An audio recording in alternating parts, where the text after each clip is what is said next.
Zoho co-founder Sridhar Vembu has reignited a national debate with his comments urging youngsters to marry and have children in their 20s, calling it their demographic duty to society and ancestors. In a post on X, Vembu said he advises young entrepreneurs not to postpone marriage and parenthood, adding that while the idea may sound old-fashioned, it will resonate again. His response came after entrepreneur and Apollo Group scion Upasana Konidela shared her interaction with IIT Hyderabad students, noting a shift in attitudes towards marriage, with more men than women raising their hands when asked who wanted to marry. Konidela said that young women today seem more career-focused, calling it a sign of new progressive India. But Vembu's remarks triggered strong pushback online. Many argued that it's not cultural hesitation, but economic stress, unstable incomes, high living costs, and demanding work schedules that make early marriage unrealistic. Now, Vembu countered that even those who can afford it are delaying marriage, insisting the issue is cultural.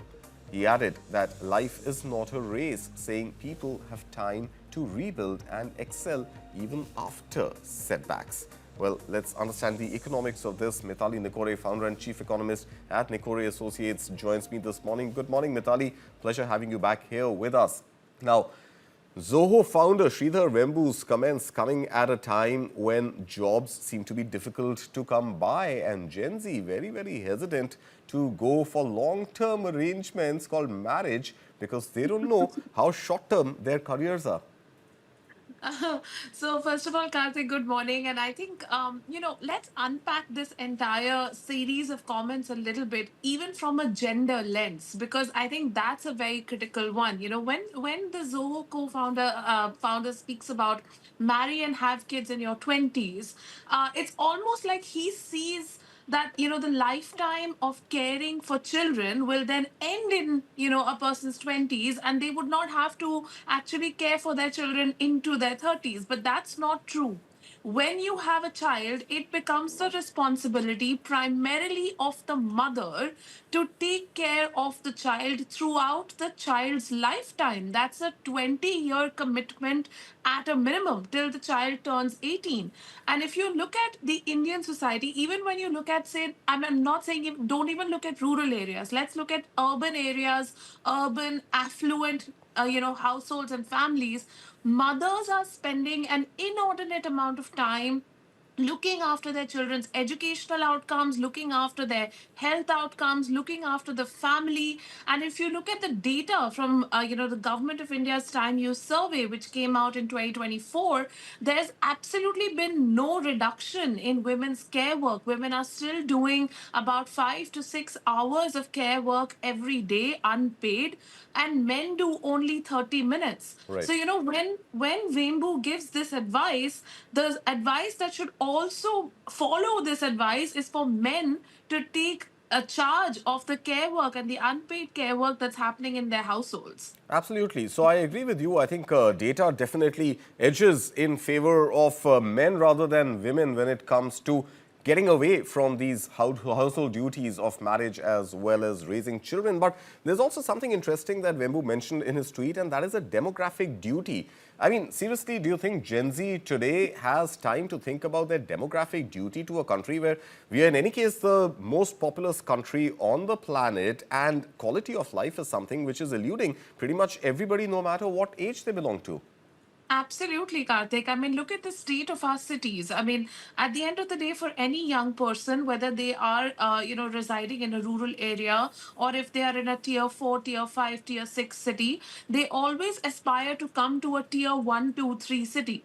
And in any of these cities, whether it's a tier 1 city like Delhi or Mumbai, or, any of the tier 2 or 3 cities, we find that the urban infrastructure has not kept pace with the kind of migration that the city cities are seeing. We're not seeing jobs being generated at that same rate.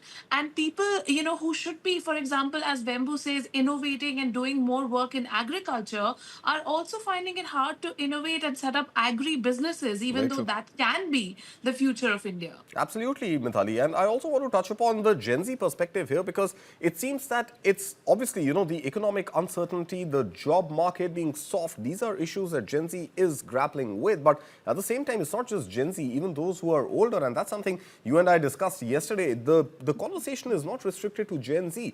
Many in their 30s, even beyond, are deciding not to get married and not to have children because you may be able to fend for yourself. Are you comfortable enough, given the economic situation, given the global headwinds, that you'll be able to sustain a family? So let's break this down also, Karthik, because there are so many issues you touched upon. So starting with the Gen Z perspective, I work with a lot of Gen Zs. Our team at Nicor Associates is 100% Gen Z. And what we find is that, they have a lot of anxiety about the future. They have a lot of anxiety about job stability. They have a lot of anxiety about their income streams, about how do they save, because their saving rates are actually quite low. And the simple fact is that, children who are coming into the workforce, I mean, when I say children, I mean the Gen Zs, Yeah. when they're coming into the workforce now, they want to save to build up families, to buy homes, to buy, to have that stability in their life financially before they take responsibility for having a child. So again, when, Wembu provides this advice, it's almost like saying if they have children in their 20s, then the financial responsibility of that would be on the grandparents.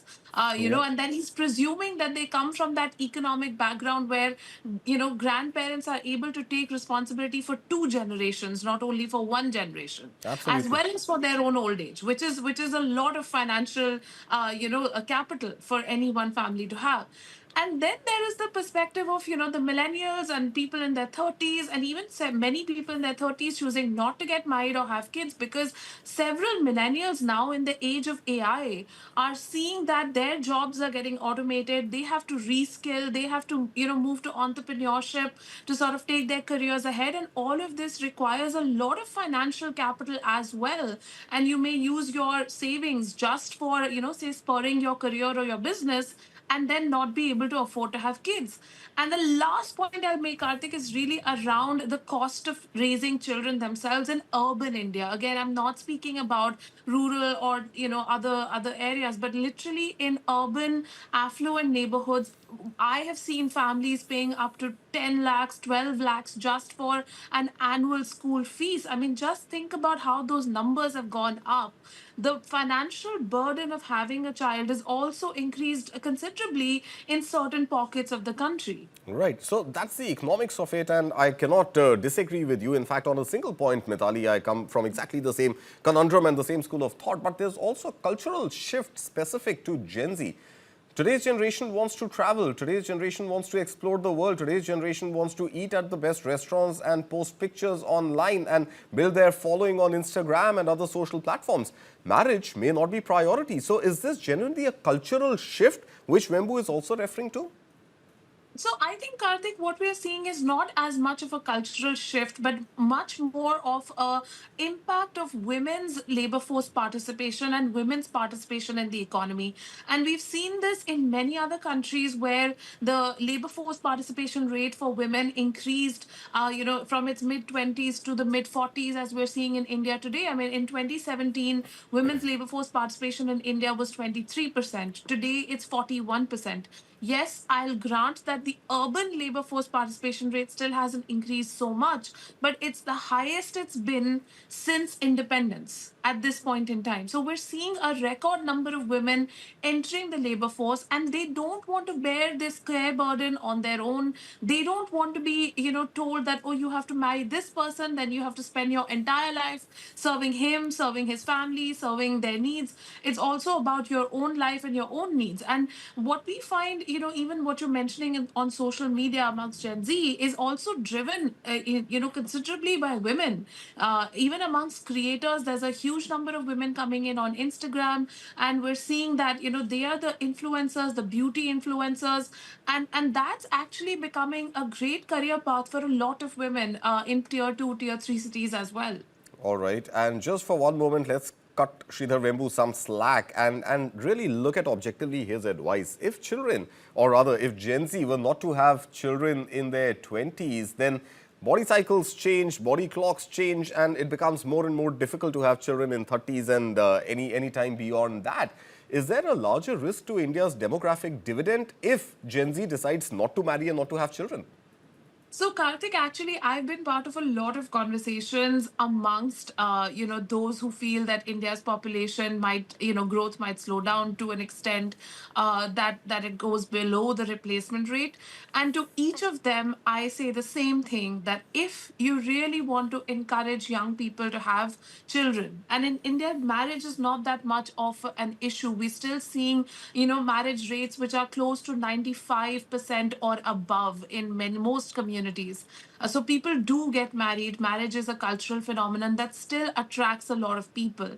I think the one thing that really needs to change is our investment in the care economy. We really need to invest in setting up childcare facilities, in setting up elder care facilities, in setting up community care centers where elderly persons and children can, interact together and build a very thriving social fabric for the country. Because as we become more urban, these systems of childcare, which were so natural in rural areas and so part of Indian culture, they definitely are, breaking down a bit. And we can encourage that. We can continue, taking our Indian culture forward, have family friendly infrastructure and services through investment in the care economy. That's the Absolutely. only way that we can take this forward. And add to that better quality public schooling, affordable public schooling, which centers as well as state must take responsibility of. But let's leave it at that for today. Mithali Nikore, always a pleasure for you to share these perspectives with us, with our audience, and for us to have you here with us. Thank you so much for your time today.